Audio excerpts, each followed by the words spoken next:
Well, in the last couple of hours, we've seen Dr. Manmohan Singh, the Prime Minister, hit out at the opposition and really take on the opposition in a more strident manner than we've seen in the recent past.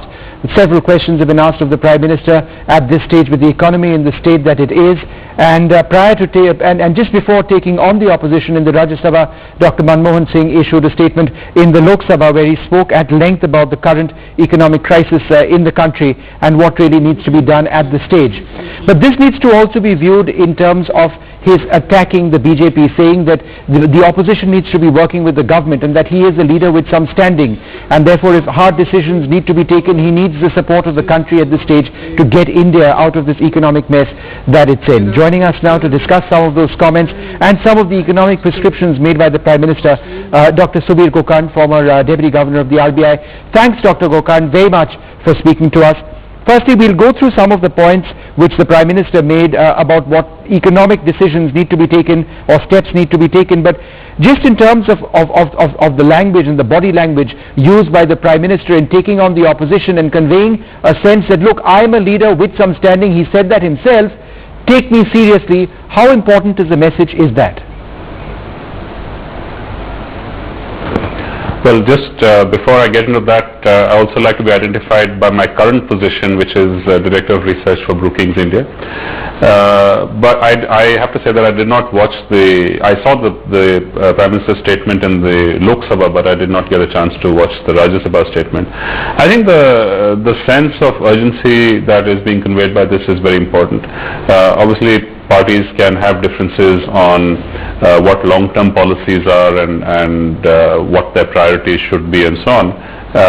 But right now I think we're in a macroeconomic situation which requires both immediate action and there in particular I'd say things like subsidies that need to be contained and long-term action in terms of getting we've had of course the land acquisition bill passed, but there is a lot of concern about whether it will help or in fact hinder investment, but that's I think a separate debate. But Dr. Gokarn, how important is it? But on GST, I think the Prime Minister's Dr. Gokarn, how important, and we'll get to some of the points that you're mentioning, but you know, very pointedly, how important was it, do you believe, for the Prime Minister to send out a message, because he clearly did, that look, I'm here, I'm a leader with some standing, when I say that the economy is not as bad as it's being made out to be, there is some context and relevance to that statement.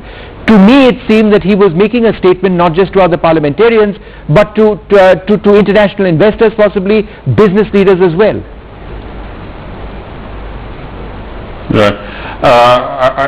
What I basically see that as is conveying a sense of urgency that we cannot afford to wait for many of these steps to be taken till the elections are done with and a new government such as it is in power, that there is a need to act on many of these things immediately, which means working with some sort of broad consensus on what needs to be done and how quickly it needs to be done. So I think that is a very important signal. Let's talk about some of the economic measures which he said, and just to quote from his statement, the government is confident that we will be able to lower our current account deficit to $70 billion. Our medium-term objective is to reduce the current account deficit to 2.5% of our GDP. Is this realistically possible in the near term or even in the medium term given the state of the economy? Well, in the near term, the $70 billion target doesn't seem to be totally unrealistic. But obviously certain things have to be done with some commitment and some aggression. I think important to that is the correction of fuel prices. The under-recoveries on fuel are shooting up as exchange rates, as the rupee depreciates and global oil prices remain firm and in fact go up off and on as we saw last week. But the other issues which are pressing on the current account deficit, particularly the mineral side, iron ore and coal, both of which he mentioned in the speech, those require, I think, much more deliberate action. There are legal issues, there are regulatory issues, and all of these don't seem to have an obvious solution, in sight. So it requires the whole system to get together and find a way out. That is the medium-term objective, and I think if the four stress points that I referred to, oil, gold, iron ore and coal, if we have strategies for each of them, we will get some benefit from the rupee depreciation on the traditional exports, garments, shoe, footwear and so on, and auto components also, which are a big export now. The medium-term target, I think, is quite feasible, but it requires very deliberate actions on these 4 stress points. Dr. Gokarn, GDP numbers we believe will be out in a couple of hours from now. Where do you peg the GDP growth rate in the last quarter? What numbers do you realistically see India achieving? Well, I've been out of the numbers game for a while, so I won't put a specific number on it. But looking at the trends that we've seen over the last few months, I really don't see a very significant or any significant signs of a recovery that would expect that would sort of lead me to believe that we're going to see a number that's very different from the previous quarter. So I think the pattern that we've seen over the last couple of quarters is likely to persist into as well.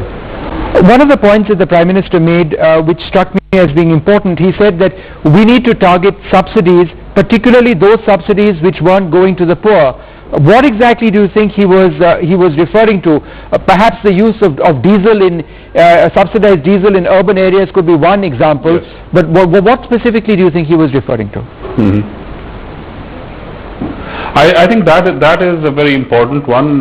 We know now that there are more diesel, at least this is my impression, that more diesel vehicles, passenger vehicles are being sold than petrol. Virtually every large auto manufacturer is shifting focus to diesel, and the whole motivation for that is the price differential. So unwittingly, people who are buying large vehicles, and are presumably therefore people who are relatively affluent, are getting the benefit of a fuel subsidy which is intended to service the needs of the poor or lower income groups. And I think that is the biggest example of misdirected, badly targeted subsidies, and if that is corrected, I think a huge benefit is going to be felt on the fiscal front. All right, Dr. Gokarn, one final question. Do you accept what the Prime Minister is saying, and he seems to basically make the point that, look, the glass is half full, it's not half empty, or do you see it as being half empty at this stage, given the pounding the rupee has taken, given the current account deficit crisis?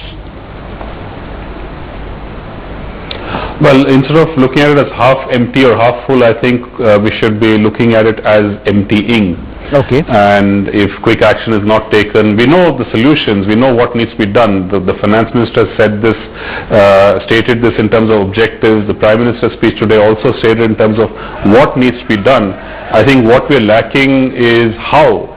The means, the instruments, what are the actions that are going to be taken to address these problems. And I think those are of immediate priority in terms of both articulation and execution. I think that's really what the government needs to be focusing on.